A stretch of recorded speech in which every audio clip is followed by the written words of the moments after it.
Okay, one other thing to talk about is this idea of a test cross. So sometimes, especially things like farmers, they have seeds and they have seeds that they know have come from dominant plants, dominant for some particular characteristic. But let's just say purple flowered plants, since that's what we've been talking about.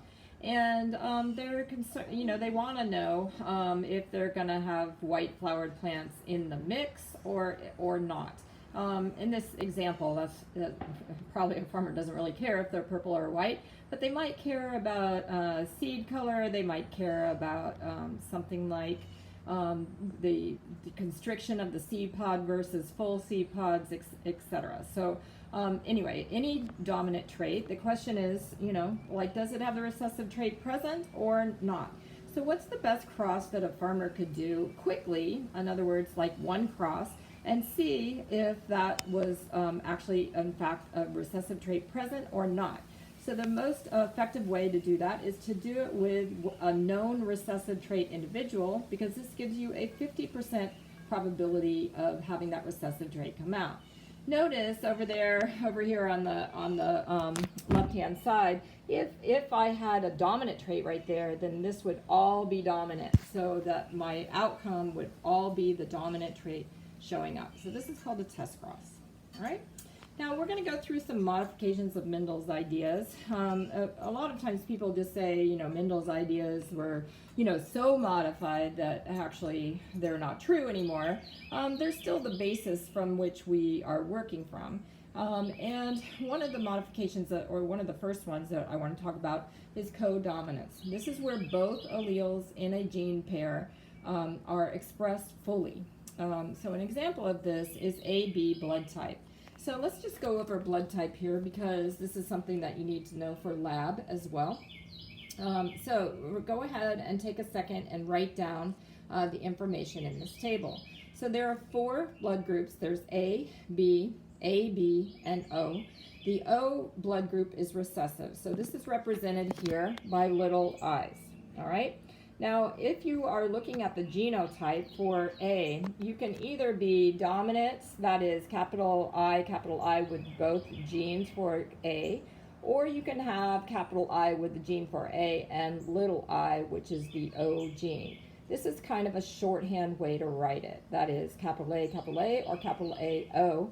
You don't usually write gene pairs that way because that's using different letters, and we don't usually use different letters to represent allele combinations from one homolog. All right, now the other thing for B, same thing though, you can have 2 dominants, that is B and B, or you can have B and the recessive O. AB, on the other hand, they have A and B, and that would be both genes are expressed fully, I'll explain in a second, and O would be both recessive genes. Now there's a thing on blood that is called an antigen. An antigen is just a marker on the blood, and like a blood cell, and it will have the marker, and that's representing to the body of the individual that is self. So in somebody who had blood group A, they're going to have the antigen A, so saying, hey, I'm an A, and I'm self, all right? Same thing for blood group B, but AB is going to have both antigens present.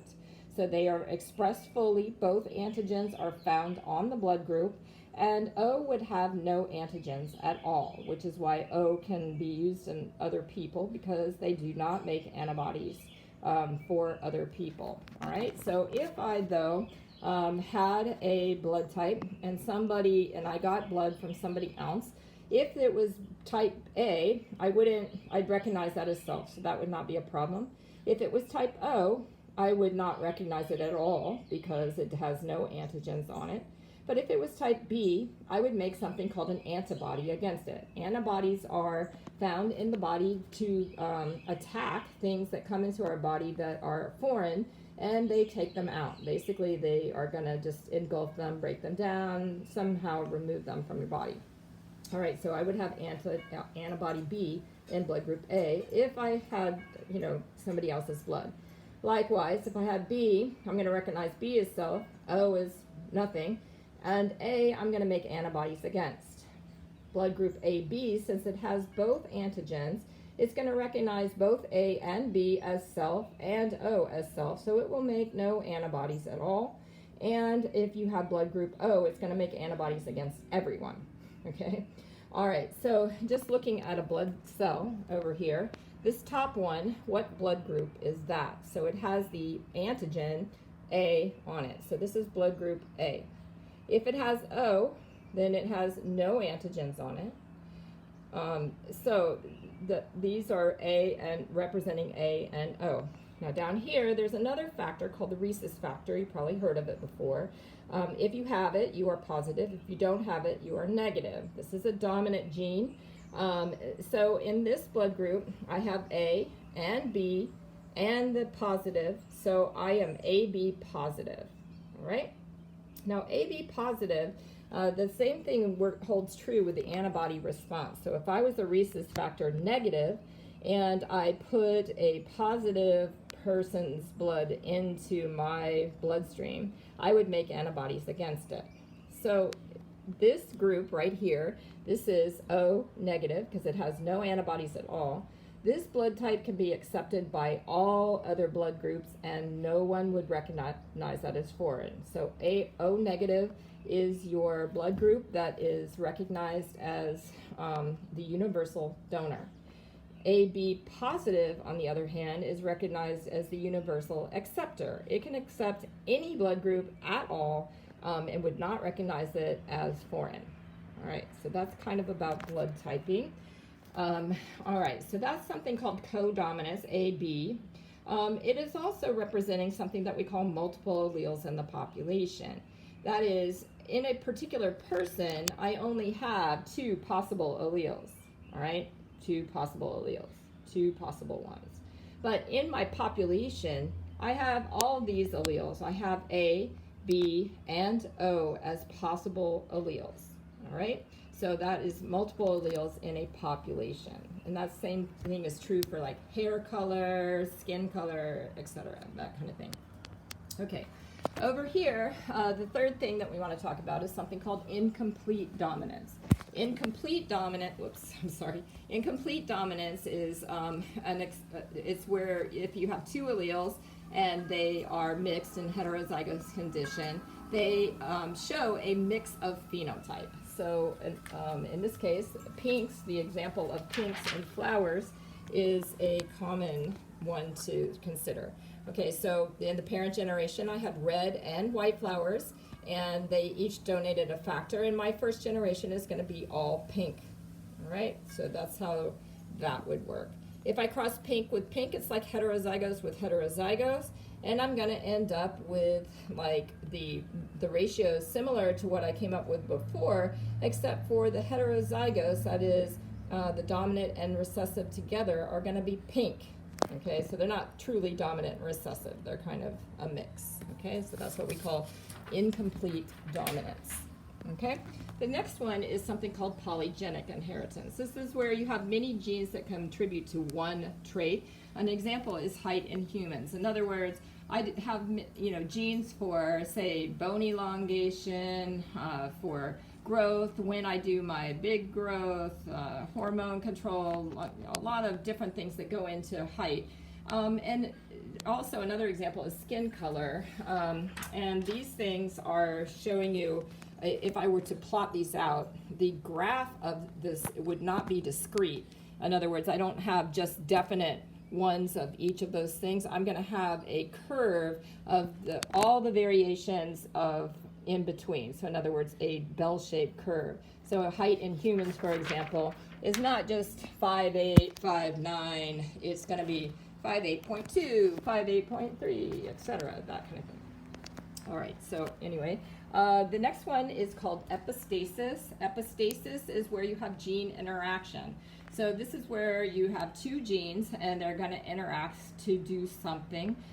Commonly it's color, where you have one gene that is representing whatever the color is going to be, and the second gene that is representing the activation of that gene. The example of the Labrador retrievers in our lab book is one, and then there is another one that is in the textbook. It's about mice. In this case, what they're showing you, let's see if I can get it in focus here, is that you have two mice that are mated together. They have both the dominant allele for color, which is dark brown. So you have two colors from the B allele. You have capital B, which is dark brown, and little b, which is light brown. And then you have another set of gene, or another gene that is controlling whether the color factor is turned on. Capital would be the actual color showing, and little c would be no color showing. So down here, you have to have the capital C present in order to be whatever color you are based on the B's. So little b would be light brown, but you had to have the capital C present. Over here, you don't have the capital C present, so these, even though they have dark brown, dark brown, dark brown, they are still white. And of course, this one is also white. Okay, another one is called pleiotropy. Pleiotropy is where you have one gene that has multiple multiple phenotypes or multiple effects. An example of this is the frizzled trait in chickens. That trait is a trait that chickens get. There are two types of chicken feathers. There is the fluffy ones that are underneath the like next to the body. This would be like down feathers, and then the top feathers, which are flat, they act like a windbreaker, so to speak. So this is adds to the ability of the chicken to actually have insulation, and that insulation will allow it to, have normal body conditions. So the frizzle trait means that all their feathers are the downy type. And that means that they lose heat, and because they lose heat, their heart has to be larger. They have to have larger blood volume. Their metabolism has to go up. Their organs are affected, etc. Mostly, these chickens don't live very long, and they die at a fairly young age. But that's just one trait that affected multiple things in the body. The last thing is the environment. The environmental effect on a gene can vary in some organisms. So in some plants, they have sun versus shade leaves, where the leaves in the sun are quite a bit different looking than the leaves in the shade. They're tougher, thicker, smaller than the ones in the shade, which are thinner and larger, spreading out their chloroplasts. Another example is sweat glands. In humans, humans that grow up in hot countries have more apocrine sweat glands than ones that grow up in cold climates. And this just enables them to sweat more. And from what I understand, you have to form these glands when you're, I think it's under age 2 or something like that. You get all the sweat glands that you're going to have in your life. Anyway, that's just 2 examples of environment. All right, thanks.